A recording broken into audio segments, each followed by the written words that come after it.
Fala, pessoal, nós vamos tentar mais uma vez aqui para ver se agora dá. Esperando o Vinícius aqui entrar para a gente testar de novo. Só um minuto.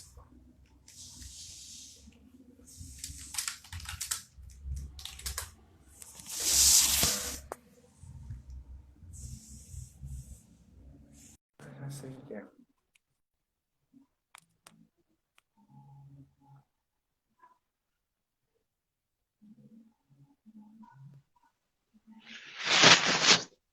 Aí, agora deu. Fala, Rafael. Tranquilinho? Beleza? Pô, agora deu certo, né? Não, o erro foi meu aqui, o erro foi meu, mas segue o jogo. É, tá dando para escutar aí tranquilo? Tá legal, tá tranquilo. Dá para escutar a música de fundo do vizinho aí também? Normal, de casa acontece, não tem jeito. Então, beleza. Então. Pessoal, a gente vai dar continuidade aqui às nossas entrevistas que a gente está realizando no PET. As entrevistas estão sendo realizadas todas as segundas e quartas-feiras, às 3 horas, então fiquem ligados aí. Aí a gente tem a oportunidade aí de entrevistar Vinícius, né, que além de um futuro profissional, ele é quase um profissional formado já. Um grande amigo também, né, e vai discutir um pouco aí sobre temas sobre a iniciação de futebol e sobre aspectos, né, técnicos e aspectos sociais na formação do jogador brasileiro e como que isso é dado no Brasil. Primeiro, Vinícius, para quem não te conhece aí, conta um pouquinho da sua trajetória, né, como acadêmico, né, um pouco da sua atuação no futebol, aí, experiência que você já teve. Beleza, Rafael. Falar da minha trajetória, né, como profissional, né? É, Entrei na Faculdade de Educação Física da Universidade Federal de Juiz de Fora, né, UFJF, em 2016, na FAIFID, como a maioria acredito que seja da FAIFID. Nesse mesmo ano, né, já entrei sabendo que existia um projeto de futebol, um projeto de extensão. Desde o início eu tive interesse em participar, em saber como funcionava. Procurei já manter algum contato, procurar saber um pouco como fazia para entrar, o que a gente deveria fazer. Nesse mesmo ano, né, no primeiro ano de faculdade, já procurei entrar no grupo de estudo, que inclusive era comandado, né, pelo Felipe Soldado, que está na live, mandar um abraço para ele. E nesse mesmo ano, já comecei a acompanhar um pouco os treinos da categoria sub-15, na época o treinador era o Tadeu, em 2016. E no final de 2016 para 2017, me convidaram, né, para ser auxiliar da categoria sub-13. Foi meu primeiro ano trabalhando de fato, né, dentro do projeto de extensão da faculdade aí de futebol. No ano de 2018, fui convidado a ser auxiliar da categoria sub-15. Tive a oportunidade de trabalhar mais uma vez aí com o Tadeu, com o Felipe Soldado.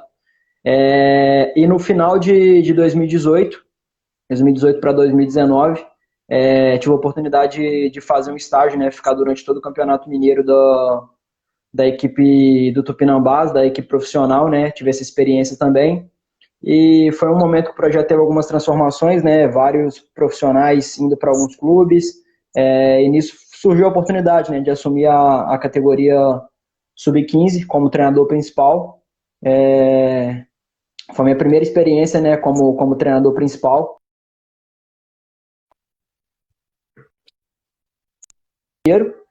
E juntamente com o sub-17, né, conseguimos o acesso.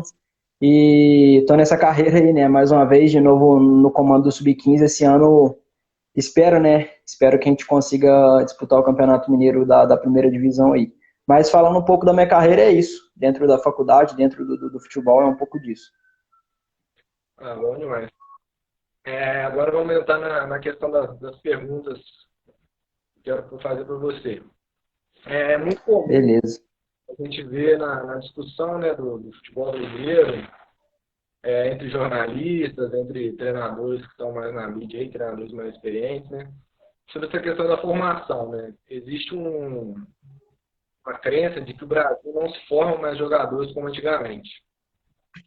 né, alguns treinadores aí mais experientes até já fizeram algumas críticas com relação ao profissional que trabalha com futebol, né?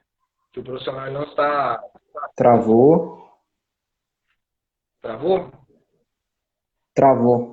Só o finalzinho agora que deu uma travada. Mas de boa, pode seguir.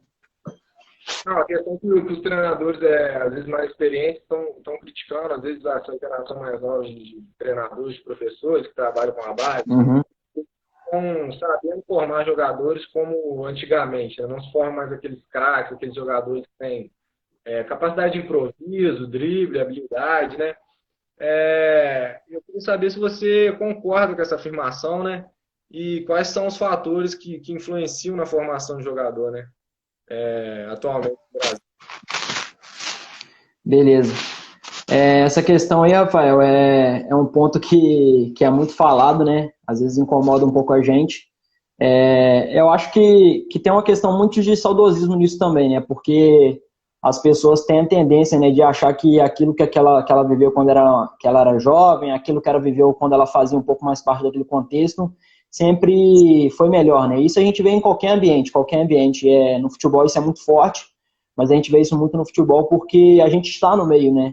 Essa questão do saudosismo. Só que, às vezes, essas pessoas consideram essa questão do jogador criativo, né? Elas consideram que é aquele jogador que vai driblar 3, 4 jogadores, vai sair na cara do gol, fazer um gol, aquele jogador que vai dar chapéu. Só que criatividade vai muito além disso, né? Criatividade é tudo aquilo que é original, é alguma coisa nova, soluções diferentes, né? Soluções diferentes a gente pode considerar como criatividade. E isso não é apenas driblar, né? Às vezes um passe eficiente, quando você acha um passe entre linhas, um passe onde tem pouco espaço, isso tem muito a ver com criatividade também. Só que o que eu penso é que essas pessoas desconsideram que o futebol também mudou muito, né? Não é porque não existe mais jogador criativo. Eu acho que o jogador criativo continua existindo. Óbvio que a gente pode melhorar muito isso, a gente pode melhorar muito esse processo. Só que os espaços no futebol diminuíram muito. Hoje as equipes jogam muito compactas, existem muito poucos espaços para poder jogar, então assim, fica bem mais difícil, né? Esse jogador que antes aparecia, né? Porque existiam os espaços, ele driblava, saía na cara do gol. Eu acho que o jogador criativo continua existindo, como eu já te falei, né? Existe o jogador que dribla, só que hoje os espaços são menores. Existem jogadores que criam soluções criativas, e como eu falei, não é só drible, pode ser um passe diferente, um lançamento, os espaços estão menores. E essa relação de continuar criando jogador criativo, eu acho que é muito função nossa, né? Uma das coisas que eu tenho estudado ultimamente, né, é o papel da intervenção do treinador, né? As instruções que a gente dá, os feedbacks que a gente dá. E às vezes a gente mesmo castra isso dos atletas, né? Eu acredito que todo mundo que trabalha com futebol, principalmente no rendimento, né? A gente quer ter jogador criativo, aquele jogador que vai criar uma solução nova ali. Só que às vezes a gente é o culpado de não fazer surgir essa criatividade. Eu falo isso porque, relacionando novamente com nossas intervenções, a gente tem uma cultura, né, de valorizar muito só o acerto, né? Só que, cara, para o jogador ser criativo, para ele criar soluções novas, ele precisa primeiro tentar. Ele precisa primeiro tentar, que ele ensina e às vezes que o atleta tentar criar uma solução nova e ele errar, se a gente ficar reprimindo muito isso, se a gente não der essa liberdade dele criar essas soluções diferentes, a gente acaba castrando e deixando de fazer essa criatividade emergir aí, né? Então, assim, eu vejo que é muito papel do treinador, hoje também, e assim, nas categorias menores eu vejo um problema maior ainda, né? Que o treinador quer tomar conta de tudo, né? O treinador quer ser o centro do processo, sendo que o objetivo ali é, de fato, formar os atletas, formar pessoas, formar os cidadãos, e assim, deixar eles terem liberdade, né? Dar essa liberdade para eles poderem criar, para poderem criar soluções. Uma das coisas que a gente vê muito também, né, são regras limitantes, né?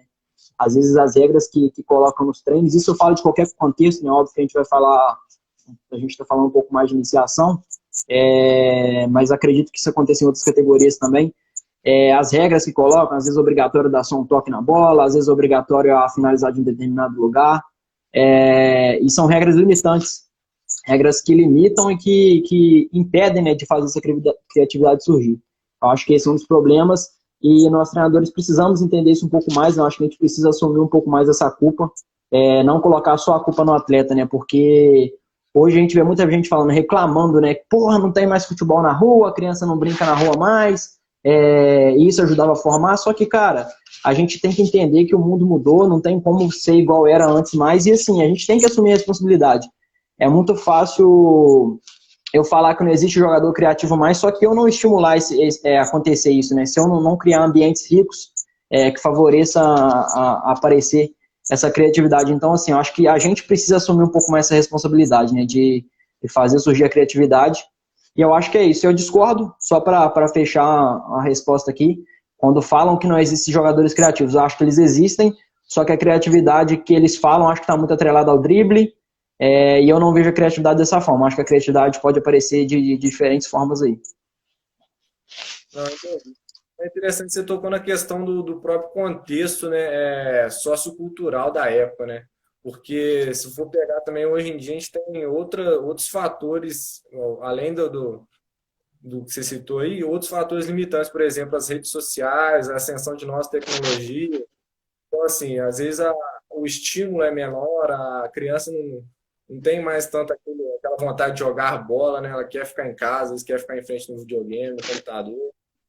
Tem a questão também de segurança pública, né? Então, de urbanização, que as ruas, igual você citou, as ruas não se joga mais futebol na rua, né? Então, acho que Exato. tudo influencia. Eu acho que cada treinador, igual você falou, né, dá esses estímulos para que os alunos, né, consigam desenvolver essas capacidades, né? E, Rafael, eu acho que um pouco dentro disso aí, é uma das coisas que a gente, curiosamente, a gente tem discutido ultimamente, né, a questão da criatividade, e isso em qualquer ambiente, né, a gente tem discutido, não estou falando desse exato momento aqui, mas hoje em dia a gente é bombardeado de informação o tempo inteiro, né, e quando a gente vê muito que às vezes a gente precisa desligar um pouco para o processo criativo aparecer, para a gente poder criar soluções novas, soluções criativas, coisas diferentes. E hoje a criança, porra, tá aqui jogando videogame, mas tá vendo alguma coisa no Netflix, tá fazendo outra coisa. Então, assim, é muita informação o tempo inteiro. Ela não tem tempo de parar para pensar, de ver uma coisa diferente. Eu acho que tudo isso influencia, né, nesse processo de criatividade aí. Ah, entendi. Com certeza. Próxima pergunta. Uma pergunta mais relacionada, né, à cultura do futebol brasileiro, né? É muito comum você vê notícias relacionadas à violência presente no futebol, né? Questão de agressões verbais, físicas, entre jogadores, né? Entre torcedores, rivais, entre torcedores da mesma time, agressões contra árbitros, agressões contra jogadores. E eu queria saber, assim, como que isso, na sua opinião, acaba refletindo, né, na categoria de base. Porque, querendo ou não, acho que eu também já trabalhei com futebol na base e já fui até árbitro. E você vê essa questão da agressão, da violência presente também no futebol de base. É muito reflexo do que a gente vê no profissional. Uhum. Qual é o papel, né, do treinador, né, para a gente não alimentar esse ciclo, né? Como é que o professor ele elimina, ele corta esse ciclo de violência, de agressão que é muitas vezes presente na cultura do futebol brasileiro, né? Como o brasileiro consome futebol. Beleza. Ô, Rafael, então, mais uma vez falando da responsabilidade do treinador, né, cara? Eu acho que às vezes a gente fala muito pra criança, não pode xingar o árbitro, não pode ficar reclamando de qualquer coisa, não briga com a torcida. Só que às vezes a gente faz isso. Às vezes a gente faz isso. E eu falo isso como experiência de treinador, de ver muitos. Eu também já questionei a arbitragem, já xinguei, a gente erra, isso é normal. Só que eu acho que a gente tem que sempre tentar evoluir, né, aprender com os erros e assumir responsabilidades. Então, assim, primeira coisa, eu acho que são vários fatores que influenciam nisso.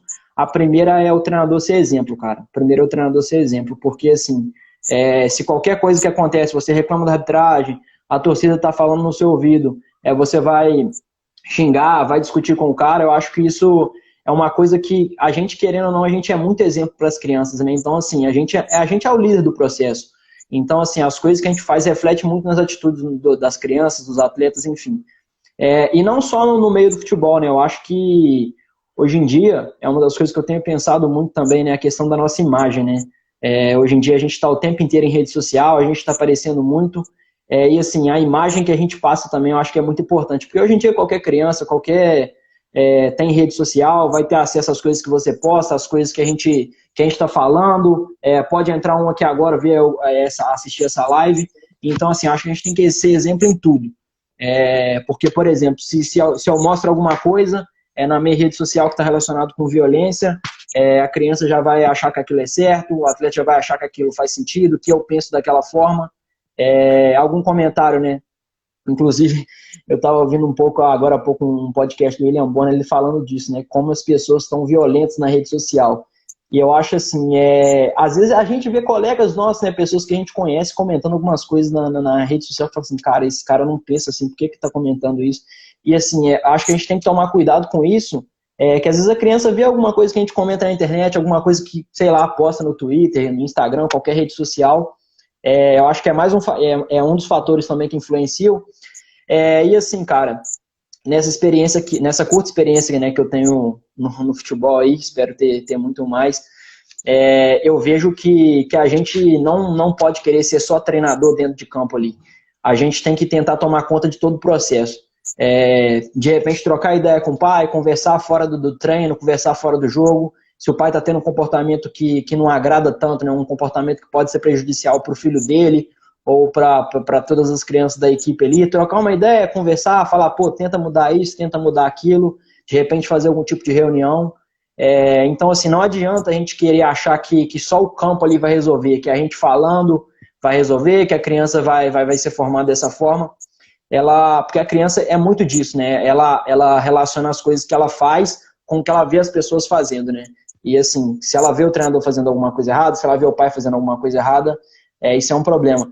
E também tem a questão, cara, que eu falo a responsabilidade nossa como treinador das crianças, mas também das ligas, né, das agremiações aí, né, que montam as competições, de punir. Eu acho que isso tem acontecido um pouco mais, em Juiz de Fora, inclusive, tem acontecido um pouco mais disso, né, de punir algum treinador que tem algum tipo de comportamento que não seja condizente com aquilo ali, né, com o ambiente de aprendizagem, com o ambiente para crianças, para adolescentes. Eu acho que isso é importante também. Eu acho que é muito disso, cara. A gente falar é importante, sim, mas o exemplo que a gente dá, o exemplo que os pais dão, que os pais dão, e eu acho que por isso é importante a gente também tentar conversar com os pais, afeta muito, né, nessa formação das crianças aí, nesse ambiente agressivo que a gente tem que tomar cuidado para não acabar criando. Porque muitas vezes eu assisto muitos pais. Os pais são os principais responsáveis, né, por alimentar esse ciclo de agressões, de violência. Então, acaba E, sendo papel do treinador, mas a gente acaba ficando assim, numa situação um pouco delicada, né? Porque às vezes você quer exato. passar um valor para o filho, às vezes você até mesmo dá o exemplo, mas aí chega dentro de casa ou na beira do campo ali, o pai já está fazendo totalmente ao contrário. Então você sempre fica Exato. naquela situação, né, complicada de assim, será que eu estou contradizendo o pai? Será que eu faço o que eu acho que é certo? É complicado. E é engraçado, Rafael, porque às vezes a gente é muito iludido, né? A gente achar que 1 hora, 2 horas por dia ali a gente vai estar influenciando completamente o atleta, né? É por isso que eu falo mais uma vez, a criança, o atleta, enfim, mais uma vez, a importância da gente ter esse relacionamento interpessoal também, aprimorar isso, né? Porque, querendo ou não, cara, o pai vai ser a maior referência da criança. É ele que o Renato Uhum. fala muito disso, né? O pai que leva a criança para o treino, o pai que leva a criança para o jogo, o pai que bota comida dentro de casa. Então, assim, o pai é muito referência. Por isso que a gente tem que influenciar não só as crianças, mas também tentar influenciar aqueles pais que têm um comportamento que a gente considera negativo, né? É Ah, muito disso, cara. E, assim, entra mais uma coisa nisso, a questão de arbitragem, né? Além dessa agressividade aí, entrando um pouco mais no papel acho que não tem como a gente dividir muito, né? Mas assim, a gente precisa formar pessoas mais responsáveis, né? Porque a gente vê hoje muito as pessoas, isso no mundo em geral, eu acho que o futebol, né, é muito reflexo da sociedade. As pessoas não assumindo as responsabilidades e sempre jogando a culpa no outro, né? Porque é muito cômodo, né? Em qualquer situação, mais uma vez, não é só no futebol. É muito cômodo eu sempre jogar a culpa no outro. E o que acontece na base, eu vejo muito disso, né? Quando os pais, os treinadores, todas as vezes que perdem, todas as vezes que a sua equipe não consegue aquele resultado que ela esperava, essa culpa sempre é no treinador. Ou seja, a gente está acomodando as crianças, fala assim, pô, não sou eu que perdi, não sou eu que fiz alguma coisa errada, então assim, eu não preciso assumir responsabilidade não, porque na hora que acontecer alguma coisa errada, eu vou colocar a culpa no árbitro, vou colocar a culpa em terceiros, e assim, é mais uma coisa que eu acho que é papel do treinador, formar pessoas responsáveis, sabe? Que assumem um pouco mais essas responsabilidades, eu acho que é um pouco disso também. Não sei O o que papel, você pensa. não, eu concordo com você. O papel do treinador, né, do professor, é formar, ajudar na formação humana daquela criança, né? Porque a gente sabe que o percentual de crianças que estão aí, que almejam ser jogador de futebol, né, conseguem ser é muito pouco, né? Então você tem que passar ali através do esporte, né, através do ensino, do nosso caso aí, do futebol, né? Não só o aspecto técnico, tático, mas também o aspecto social, o aspecto humano, né? Ensinar para eles questão de respeito ao companheiro, respeito ao adversário, né? Eu acho que o esporte, o bacana do esporte é isso, que ele pode proporcionar, né, quando feito da maneira correta, também o ensino de diversos valores aí que vai ser aplicado aí pro resto da vida dessa pessoa. E mais uma vez, ô, Rafael, fala um pouco dessa questão da gente saber se relacionar com as pessoas, saber relacionar com os pais, porque o que acontece muito, a gente vê, isso é muito normal, muito normal. Às vezes quando o atleta, né, ele não está rendendo tão bem, mas e ele às vezes não joga tanto quanto outros, e o pai sempre quer colocar a culpa no treinador, que a gente vê acontecendo muito nas escolas hoje em dia, né? A criança não tem uma nota boa, a criança tem algum problema ali, tá tendo algum problema para aprender, ou então ela é punida por algum comportamento que ela teve que não é condizente, e aí os pais culpam o treinador, culpam a escola, culpam o professor. Então, assim, a gente também, por isso que eu falo dessa relação que tem que ser boa, a gente também mostrar para os pais por que ele não está jogando, algum comportamento que ele teve ruim, se ele tem faltado os treinos, se ele está tendo algum problema ali de relação com outros atletas, eu acho que é muito disso. Por isso, mais uma vez, não é comandar só o campo, é comandar tudo em volta, cara. E para isso é importante também ter pessoas boas por perto. Uma comissão, gestores, enfim, eu acho que é muito isso. Importante, hein? Não, com certeza. Vamos passar para a próxima pergunta aqui. Existe, né, uma ideia no imaginário popular, né, de que o Brasil é o país do futebol, né? Eu já vi alguns uns jornalistas desmistificando isso, mas não vamos entrar muito no mérito, não. Mas a Uhum. questão é que, independente disso, o futebol é um esporte mais popular hoje, né? E as crianças, desde muito cedo, elas estão entrando nessa prática do futebol, né? E você acha que essa especialização precoce, essa questão da criança entrar muito cedo, já aprendendo a jogar futebol, com o intuito de jogar futebol, você acha que isso é positivo ou é negativo na formação do jogador brasileiro? Então, mais uma vez, né, essa questão cultural realmente é muito forte o futebol no Brasil. Assim, a gente precisa entender isso. Eu sou um pouco contra essa especialização precoce, mas eu discordo também de quem fala que ela tem que ser universal e tem que fazer todos os esportes, tem que fazer tudo. Não, não é isso. O que eu penso relacionado a isso? Eu acho que a criança, quando vai começar qualquer esporte, né?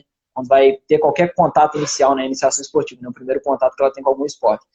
É, Ela precisa, nesse ambiente, ter muito estímulo daquele esporte, mas ela precisa também ter estímulo de outros esportes. Só que o que eu penso é o seguinte, tem que ter um caminho. Por exemplo, se eu estou numa escola de futebol, a maioria dos meus estímulos, a maioria dos treinos que eu vou fazer, dos exercícios, vai ser relacionados com o futebol. Não que seja o futebol em si, mas coisas que estejam relacionadas com o futebol. Mas eu penso também que devem ter... a gente deve criar exercícios diferentes que tenham relação com outro esporte. Uma coisa que eu penso muito, né? Por exemplo, numa iniciação ao futsal, que é o esporte aí da bola pesada, né? A bola está no chão o tempo todo, e assim, às vezes a criança não tem o estímulo que ela precisa na escola, de coisas básicas, né? De saltar, correr, pular, enfim. E, por exemplo, no futsal, quantas vezes ela vai ter que saltar? Então, será que de repente não é importante eu dar um estímulo de basquete ou vôlei, alguma coisa que ela vai ter que saltar, se ela não tem isso muito na escola? E assim, não tem estudos, né, na verdade existem estudos que pesquisam isso, mostram alguns resultados, mas não tem nenhum resultado que comprova, né, o que é melhor, se é iniciação esportiva universal, ou se é iniciação esportiva mais especializada ali, né, mais específica. Então, assim, eu acho que tem que dar os estímulos, né, de diferentes esportes, eu acho que é importante para a formação da criança, no aspecto motor muito importante também, e tem muita coisa também, né, a pedagogia do jogo, né, que a gente pode ensinar um esporte, a gente pode ensinar futebol, por exemplo, jogando basquete, que sempre vai ter aquela relação de oposição, vai ter relação de colega, relação do espaço, então, assim, eu acho que tem que ter um caminho, sim, tem que ter um caminho, mas a gente tem que dar outro tipo de estímulo. E aí, cara, eu acho que entra um problema muito grande também, a questão da gestão, né? Eu acho que a ciência talvez pegue um pouco nisso de considerar a realidade, né? Porque que acontece? O que eu penso muito, né? Se a gente entra numa escola, vou dar o exemplo de futebol, que é o nosso caso aqui, se a gente entra numa escola de futebol, na iniciação, a gente entende que é importante estímulos de outro esporte, a gente entende que é importante alguns tipos de brincadeiras, mas se os pais daquele ambiente não entendem, se o cara que me contrata, o cara que paga meu salário não entende, como é que eu vou chegar fazendo isso de cara? Então, assim, eu acho importante a gente entender a realidade também, entendeu? Mais uma vez, eu acho que entra mais uma vez essa questão de relação interpessoal. Pô, eu tenho que ir devagar, mostrando para a criança, mostrando para os pais, mostrando para o cara que paga meu salário a importância de fazer coisas diferentes, de não fazer só futebol. Então, assim, eu acho que tem que trazer um pouco mais para a realidade de cada um. Aí, cara, é a habilidade de relação interpessoal realmente, sabe? Mas só para ser um pouco mais específico na pergunta, né? Eu gosto da ideia da iniciação esportiva universal, mas eu acho que tem que ter um certo caminho. Entendi. Não, bom demais. Eu acho que essa questão da especialização entra também numa outra pergunta, que é a competitividade, né? Porque hoje você vê, né, desde muito pequeno já existem competições e os pais estão ali torcendo, fazendo pressão, e o treinador gritando. Como é que faz para lidar com esse excesso de competitividade, às vezes, muito na iniciação esportiva? Entendi. Então, cara, eu acho que a gente tem que tomar um certo cuidado quando a gente fala disso, porque, tipo assim, houve uma certa demonização da competição, né? E eu não gosto disso. Houve uma certa demonização. Só que, assim, a gente às vezes desconsidera, né, que a competição é um ambiente muito rico de aprendizagem. E, assim, eu acho que é importante para a criança competir. O problema que eu vejo, Rafael, aí a gente está falando de iniciação, né, nas idades menores, da competição é quando a competição é vista pelos treinadores, pelos pais, pela criança como um fim, né? E não como um meio ali, como um processo.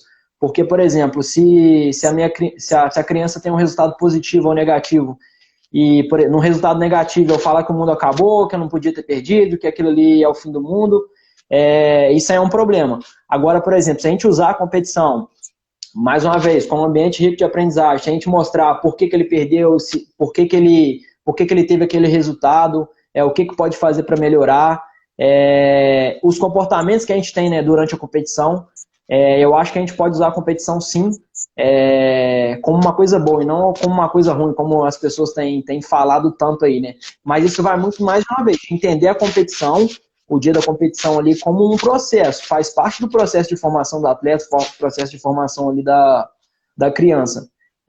Mais uma vez, responsabilidade do treinador, cara. Como que ele vai lidar com a derrota, como que ele vai lidar com a vitória. E, cara, uma coisa que eu penso muito, né? A vida, cara, é competição o tempo inteiro. Querendo ou não, é competição, cara. Porque se eu tô disputando uma vaga de emprego, o cara fala inglês e eu não falo, ele que vai conseguir a vaga. E assim, eu acho que através do esporte... Oi?